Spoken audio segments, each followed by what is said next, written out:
Hello and welcome back to TJ and Bit Traveling. Today's videos is all about the most iconic spots in Rio de Janeiro. We are visiting places like the romantic Parque Lage, one of the 7 wonders in the world, the picturesque Lapa, and much more. Let's go. Alright, so starting off our sort of Rio de Janeiro city day here at Parque Lage. We're here not just to take photos for the gram, but if we were, this would be the place we'd choose outside of the beach. Look at this, so dense with trees. Of course, because we're here in Brazil, but because we're just getting our day started, I think we should go start with some coffee. Yeah, and I think this coffee area is the most trendy in this park, so... More photos for the gram. Come and join us. So this Plage Café, I guess means like from Parque Lage. There's an exhibition around here. There's a gift shop. And then there's also a big line if you want to go to the restaurant, which has fancy brunch, etc. We could just sneak in for a coffee.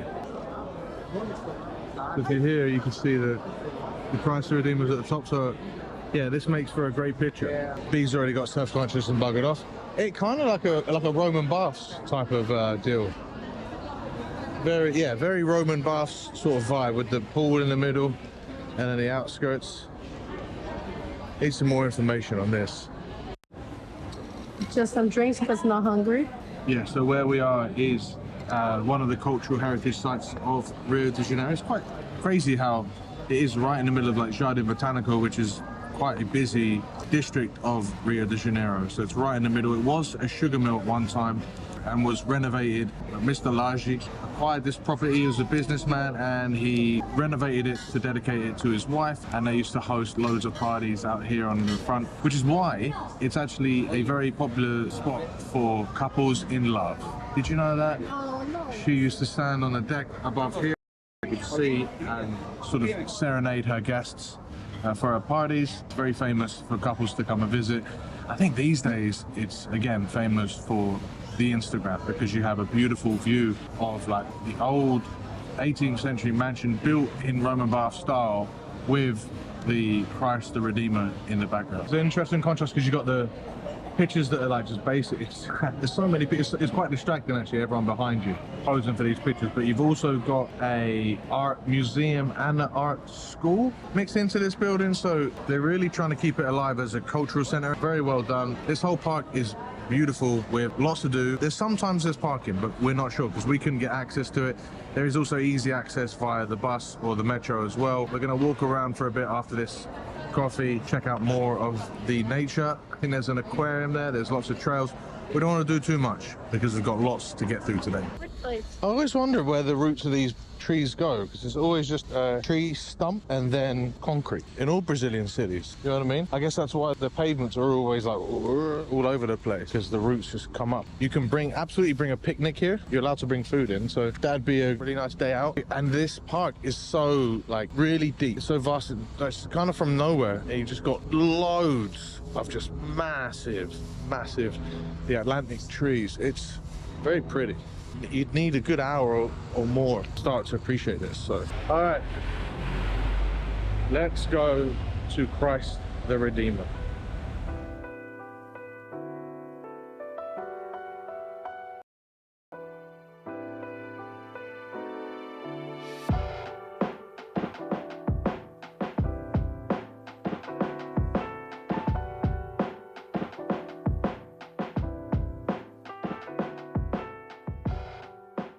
So our first stop on our way up there is the Mirante Dona Marta, a viewpoint that we would have missed if we took the train up, but we decided, well, we got persuaded into getting a guide to bring us up instead. It's really amazing. Just amazing. What do you think? Yeah, everything is really amazing. Oh, Jeez. it's like 360. The whole city. That's so pretty. This is probably what it has over the Christ the Redeemer. You can see the whole city. Look at this, all this here. You got the favelas on the top. You got what, Botafogo there. There's all Botafogo there. Oh look, the football stadium. It's so cool. Amazing.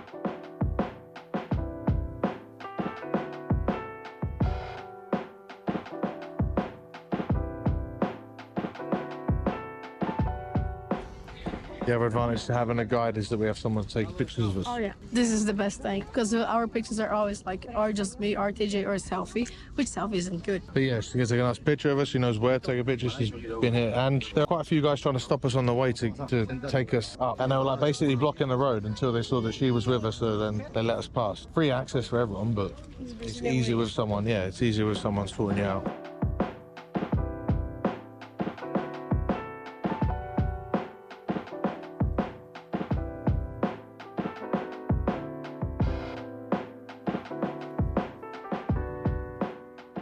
We're here on a Thursday, which means very unbusy compared to what it's normally like. So hopefully when we go up here, it's also, fingers crossed, not as busy as it could potentially be. On the weekends, it gets crazy. If you come here, and you can, don't come here on a weekend. It is the busiest. I'm hoping it's not gonna be too crazy up there. Let's see.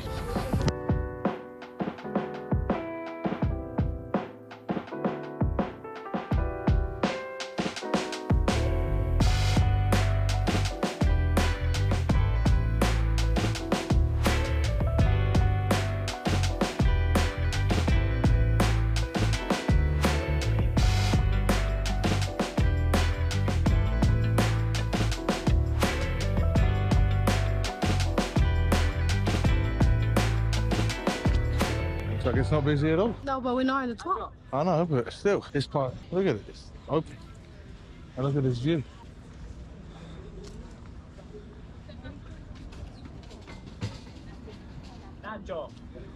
Here you're like closer than on the other view.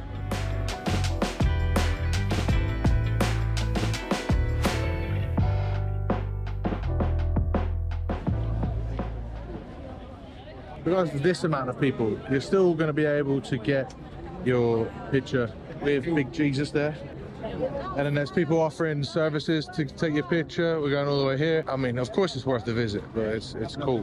As far as the view of everything, this is the best one.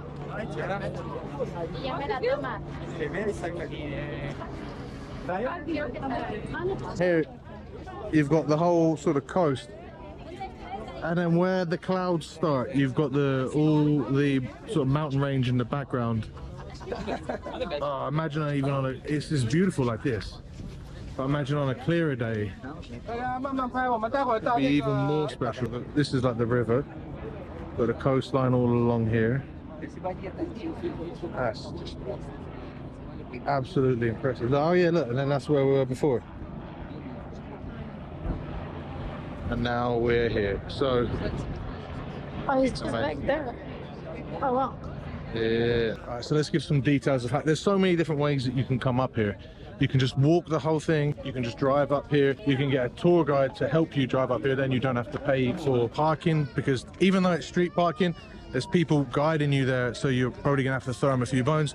But if you're with a guide, they have official guides, they'll sort you out for the whole thing. You have to pay a ticket to get in regardless. You can also get up here from like a tram system where you pay for the train ticket and the park entrance, basically with the same thing. It gets you up, but you will be waiting for the trains for quite a while, whereas if you drive, you come up here direct, that's also fine. But if you just walk all the way to the top, there's a trail, and then you don't really have to pay. Once you get down to the bottom part of the park, regardless of if you came on the train, taxi or whatever, people will leave you, and then you have to get a van the rest of the way. All of these options take you to the bottom of the park, and then you pay for the entrance ticket, which gets you a minivan up to where we entered, which is like 3 stories below. And then you can either come up here, walk in on the stairs, elevator, or the escalator, or a combination of those things. But either way, you got lots of different options. We chose to have a guide in our car. She's now left us as we've come up here. So this is what I was talking about with the vans. So the vans will drop you here, and then you've either got, I think, at some point you're going to have to get some stairs. I'm not sure how exactly wheelchair accessible it is, but otherwise you've got escalators, elevators and whatever to get you up, or you've just got the stairs. We did see some people walking up here, but I still think they had to pay. Otherwise it's just getting the van the whole way. We're going on the bus and we are, so if you want to walk the rest of this way, you can. You still have to pay, just pay a little bit less. You have to pay to enter this park regardless. I think that's just because of the ticketing system to control the amount of people. Like these lads here, they walked the whole way. I think they regret. Yeah, it's also just a time thing. Like you might as well just pay a little bit extra to save yourself the time of walking up this. But if you wanted the whole challenge of walking the whole thing, you can do that, but it is a lot. Otherwise, what, budget a couple hours for the whole experience, including the other view? A little bit less. And definitely worth it. The view is absolutely incredible, especially as it cleared out for us perfectly. The clearer it is, the better.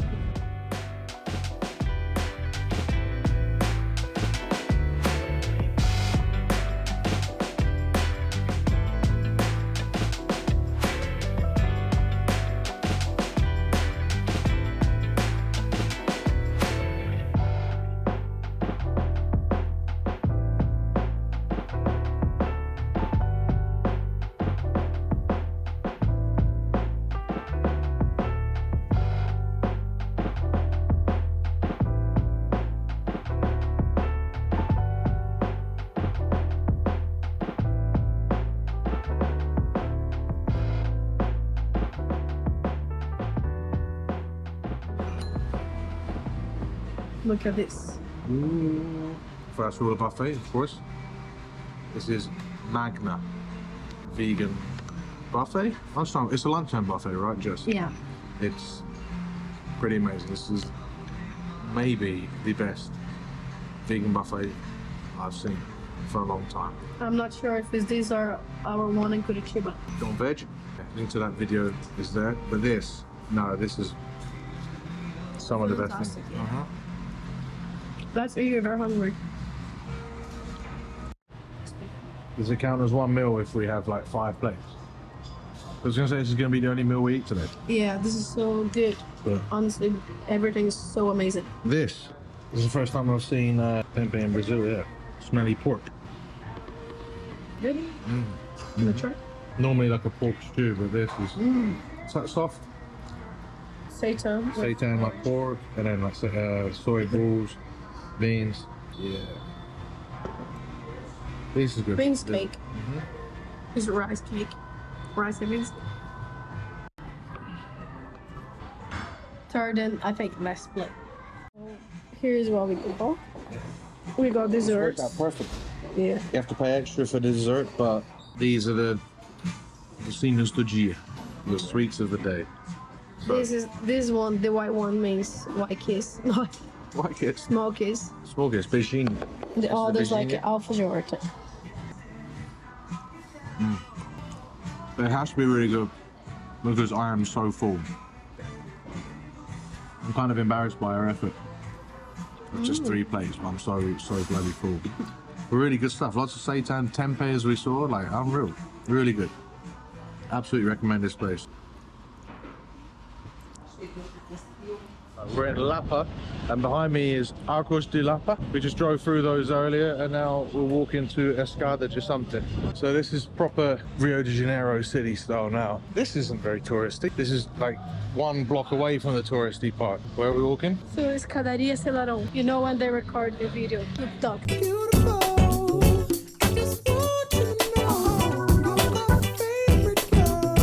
Oh, the stairs. It's I walk into the steps. Yeah.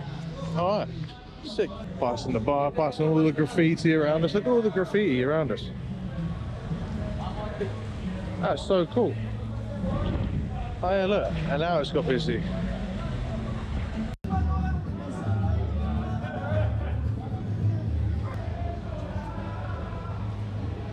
This neighborhood is significantly different from the one we've been staying in Ipanema.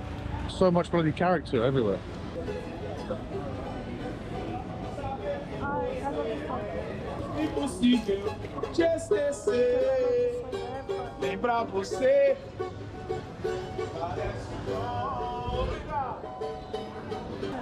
This is iconic. Yeah.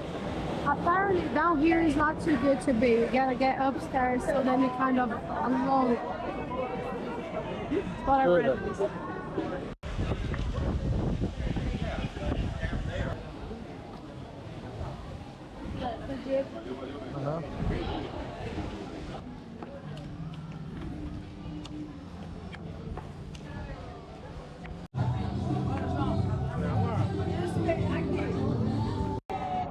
Look at this. So we've walked up all these steps. You got to walk up the steps to get away from the crowd. Somehow, it just takes a few flights of stairs, and then all of a sudden you're almost on, not quite on your own, but you have more opportunity to get a nice little picture. But these are famous. This joins the list of the other places that we've been where you constantly feel like you're just getting in the way of someone else's picture, but like it's crowded. You can't be bashful if you want to take pictures around here, or if you want to film your YouTube video. The park earlier, the Cristo Redentor now here. All people. The cool thing about here is because this whole place is decorated with tiles from all over the world. So we even found here like Tallinn and some other cities that we don't really heard about so much. And this is very cool. We heard about Tallinn. Yeah, but not before we've been there. Oh, but we've been there, yeah. Yeah, but we know because we've been there. I think it's very cool. Multicultural, very much like Rio de Janeiro itself. Beautifully decorated. And like the whole way, yeah, it's an experience outside of just getting your photo for the gram, right? Liechtenstein. Have you ever heard of that country? You've never heard of Liechtenstein? No. It's a tiny country next to Germany. Yeah. It's a country. No, but it's not. It's a country. Yeah, but it's a tiny country. And they have the same national anthem as England, but with Liechtenstein words. I think you should consider going, because look. Severe weather. Yeah, it's gonna rain. Yeah, it's got dark, even though it shouldn't be getting dark. All this this art is ridiculous. Amazing. This is the reality of like short-term travel when you have to make plans on whole days and see what you can do. Oh, this guy's selling umbrellas, and he's right to, because it's about to storm. Everyone is packing up their market stalls to leave. We better leave. B's panicking. I'm not panicking. We're gonna do it. Bloody tropical country. It's bloody raining, and as we run to the car, we will finish this video here. If you made it to the end, please hit the like button and subscribe to our channel so you don't miss any content. Also, please share your comments below. We are always so happy to read your feedbacks. Thank you so much for watching in, and I guess I'll see you in the next one. Bye!